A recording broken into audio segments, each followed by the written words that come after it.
How's it going, everyone? I'm going to go over my draft for Season 10 of the SBL. So just some background, I've been in the SBL since Season 3, so I've been around for a little while, and I've played against just about everybody in the league quite a few times, and I know that everybody is really good, so there's not going to be any easy wins coming up this year, so I really had to make sure that my draft was well thought out. Um, Last season, I actually went 12-0, which was crazy to think because the league is pretty tough to get wins in, like I said. So I was not expecting to do that well, but I wanted to be able to kind of keep my momentum from last season and try to bring that success that I had coming into this season. Unfortunately, I did lose in the first round of playoffs to Sifra, and he ended up winning the whole championship, so congrats to him. Um, but something I wanted to do, or I've been trying to do lately, is just use new stuff that I have not used before. And I tried to do that with my draft this season, but I also kind of used some stuff that I have used before just to try to make sure that I could make my new guys work well. So without further ado, we can get started with my video. So I had the last pick in the draft, and I went with Latias because Latias is very versatile, and it just has a lot of different things that it can do to help support any team or kind of be the focus of a team if I need it to be. It has very good speed tier sitting at 110, so it hits 350 speed. It has good bulk with options for recovery with roost and recover, and that will allow it to just kind of take hits. It also has very good defensive and offensive typing. It has good coverage to support what its stab moves already um, do very well. So it can obviously have its like Draco Meteor and Psychic Psyshock, and it also has Ice Beam, Thunderbolt, even Energy Ball, things like that. That it just lets it hit a very wide range of opposing Pokemon. It is my one of my Z move users, my high tier. Um, that could help with being like a letting off a strong electric attack or a very strong dragon attack, which I would be able to use without losing my special attack if I chose to use the Draco Meteor. Along with quite a few different things that we'll kind of see what ends up happening throughout the season, but those I think mainly it'll just end up being to power up some attacks. And then, of course, defog is something that's great to have on any team, and Latias is very good at that since it is both fast and bulky. I like that it's not weak to rocks also, so it can come in and only take 12% as opposed to a lot of flying types that would be taking 25%. And the main reason I wanted to get Latias as opposed to Latios is because it has Healing Wish, and I wanted to bring that to support my next mon, which is actually kind of the center of my draft, which is Mega Gyarados. This is something I've been wanting to use pretty much since I started playing draft leagues, and I just kind of never really got around to it. There's other things that I wanted to try out a little bit more, um, but in the leagues that I've been in, I think this has been one of the most underutilized Pokemon in draft leagues that people just don't really seem to take it, and I think it's been very underrated from what I've seen. But it's incredibly scary with a base 155 attack, which is extremely strong. Very good natural bulk with 95, 109, 130 defenses. And then also in its regular form, it has Intimidate that it can help boost that physical defense as well to add on to its already very good natural bulk. This is going to allow it to be able to set up in the face of a lot of different Pokemon, which is going to be awesome. Really, its only drawback is that it's not extremely fast, but after a Dragon Dance, it'll outspeed the vast majority of non-Scarf users. And I could potentially even get 2 off since it's just so bulky. Another great ability that it has is Moxie, so if I chose to try to pick up a kill in its regular form, then I could get the +1 without even clicking Dragon Dance, and then that just makes it scary without even needing to set up. And then after Mag Evolving, it has Mold Breaker, which is a great ability because that way it can OHKO things that might have Sturdy. I could Earthquake like a Rotom or something like that since it's not going to be, since I don't care about Levitate. So it's going to help it be able to sweep and break through teams Um, I've been really excited to use this mon, so I can't wait to see how it does this season. It doesn't have tons of coverage, but it doesn't need a whole lot outside of its stab moves in like Earthquake or Ice Fang or something like that. And then some options it has are going to be like taunt and substitute, so that way I can avoid status and stuff like that, so I can set up as well without having to worry about getting paralyzed or burned or something like that. My next pick was Nidoking, and I really wanted a strong special attacker to pair alongside with Latias, mainly so I can try to take advantage of Latias's versatility that it allows. Um, and Nidoking is another one, kind of like Gyarados, that I've just been wanting to use for a long time and just never really got around to it until now. But it has really good offensive ability with 102 physical attack, which is boosted by sheer force for the most part, with the exception of like Earthquake if I did that physically. As well as 85 special attack, which again, sheer force is going to help boost those special attacks like Sludge Wave, Earth Power, Ice Beam, and then a Fire move, and those are going to cover almost everything. It also gets like other moves like Thunderbolt, Superpower, things like that if I would choose to use those. It also has hazard support in the form of Stealth Rocks and Toxic Spikes, which are great. I think you can never have enough rockers on a draft team, and I personally love Toxic Spikes. I always try to at least have one user of them on my drafts. I also wanted Nidoking because it can help support, or it can take on fairies and electric types, which would be annoying to Gyarados. So I think that will help to pair well with it, as well as just being able to punch holes in the opposing teams.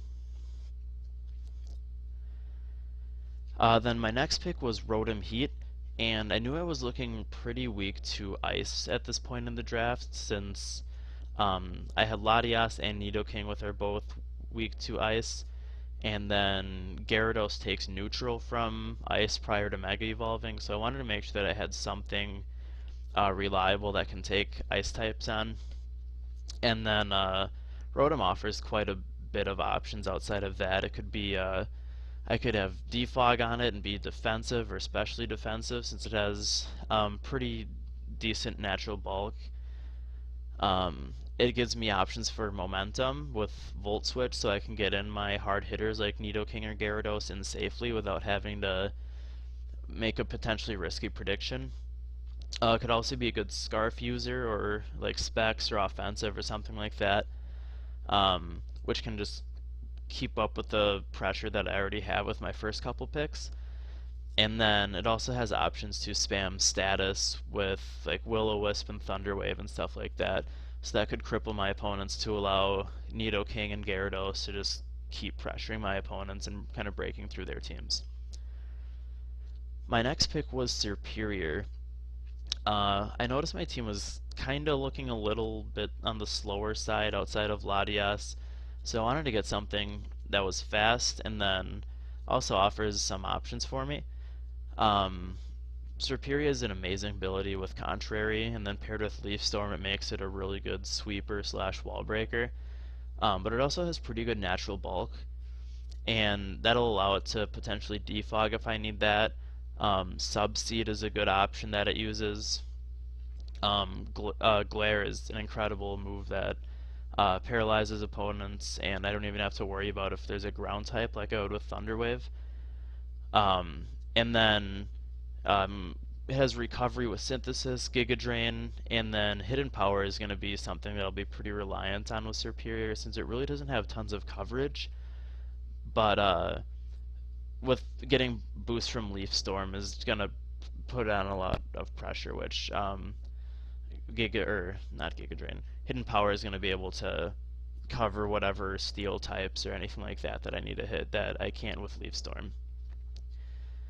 Next up was Registeel, and looking at my draft, I just wanted to make sure that I had a really good bulky steel type, and since I had the last pick, I think I might have gone a little bit early with this, but with the last pick I just wanted to make sure that I got a good bulky steel, and Registeel is just awesome. With 80 HP and then 150 in each defense, it's crazy bulky and can just take hits forever. Um, it's great for status spam or tossing up rocks or just switching in and taking a hit if I need it to. It also has some coverage options with Ice Punch, Thunder Punch, Earthquake if I need that, so it's not entirely passive. And I've even seen like Curse Rest sets, which you can use to set up to try to sweep teams actually, which is pretty cool. Registeel is kind of one of my go-to lower tier steel types just because it just kind of offers a lot of different options and it's just so bulky that you can just kind of throw it on any team and it'll function pretty well, I think. My next pick was Aromatisse, and I wanted a fairy, of course, to round out my Fairy Dragon Steel core. Then I wanted something that can also play a cleric role for the rest of my team. Since Registeel doesn't have reliable recovery, Rotom doesn't have reliable recovery, and then it can also help keep like Gyarados healthy and Nidoking healthy and other mons like that. So I just wanted something that can do that for my team. Can Wish Pass, Aromatherapy. Um, it even has the option to set up Trick Room and even set up with like Calm Mind or Nasty Plot, which is pretty cool since it has pretty good natural bulk as well as um, coverage to hit a couple different mons, which I might not go with other fairies. I've used Aromatisse once or twice before, and it's good for what it is. I've never had a bad experience using it, so I'm excited to see how it works on this team.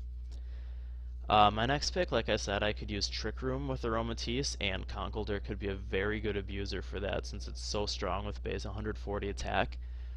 Um, it has great coverage with all the elemental punches, of course, Fighting Stab, Earthquake, Knockoff, Poison Jab, so it pretty much can hit just about everything I need to super effectively.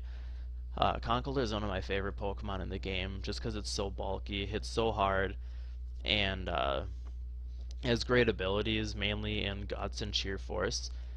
Um, I love having Conkeldurr on this team to absorb status, so that way if I think something's going to use Will-O-Wisp or something like that to try to catch my Gyarados, I can just go into Conkeldurr and get that Guts boost and basically just give it a choice band at that point. Um, then Sheer Force Life Orb could be a really good option. I could use Poison Jab with that to take out fairies or potentially Thunder Punch if I want to hit a bulky water or something like that. But Conkeldurr is another one that could benefit from Aromatisse's Wish Passing ability. And I just love this thing so much. It's always a good option to have on a team, I think, especially since it has priority in Mach Punch. And I believe that's my only form of priority at the moment, actually. So having that helps a lot too. Then my next pick was Yanmega, which is my lower tier Z user.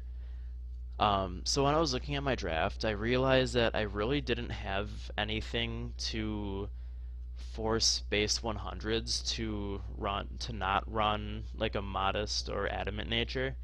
So I wanted something like that, so that way, like Mega Metacham, if I played that, it couldn't just run adamant for free and not have to be scared of something outspeeding it. So I wanted to get something in that speed tier, so I went with the Yanmega. Um, it's a good special attacker. It can sweep since it gets speed boost and has pretty good special attack, as well as can wall break with like a Specs tinted lens set, which is really cool since it makes it hard for even like a steel type to switch into a Specs bug buzz. And overall, this is something that's just going to keep providing pressure for me. It has the option of U-turning into my harder hitters as well. But I'm not. We'll see how this works out. I'm kind of on the fence how much I like this pick, but I just, like I said, I really needed that speed tier, so I just made sure I got something in there. My next pick was Araquanid, which I love a lot on this team because of Sticky Web mainly, as well as it just being a naturally bulky water type. I wanted another bulky water to pair with Gyarados because that's something that I wanted to not always have to run like HP on it or something like that. So if I want to just go all out offensive with it, then I can still have another bulky water that I can use to switch in to take attacks. Um, Sticky Web is going to help out a lot, I think, since Nidoking's not the fastest, Gyarados isn't the fastest, and with Sticky Web, Gyarados can pretty much outspeed any Scarfer, so that's going to make its sweeping potential a lot scarier for other teams. I've used Arachnid before, and it's really good. It hits super hard because of Water Bubble with Liquidation and stuff like that. It also have the options of Mirror Coat, Magic Coat, Leech Life, stuff like that. So just a couple cool techs I think that I could use to catch my opponents off guard throughout the season with it. And then my last pick was Zangoose, and I wasn't really sure what I wanted with my last pick at this point. Um, I was hoping to get a spinner like Claydol or Cryogonal maybe, but those both got taken before my last pick came up. So I thought I would just grab another Mon that's kind of in that speed tier that gets over 300. That way I can um, kind of pressure base 100s to not be able to run attack boosting natures. And I figured Zangoose is kind of scary and another potential status absorber since it likes to run Facade.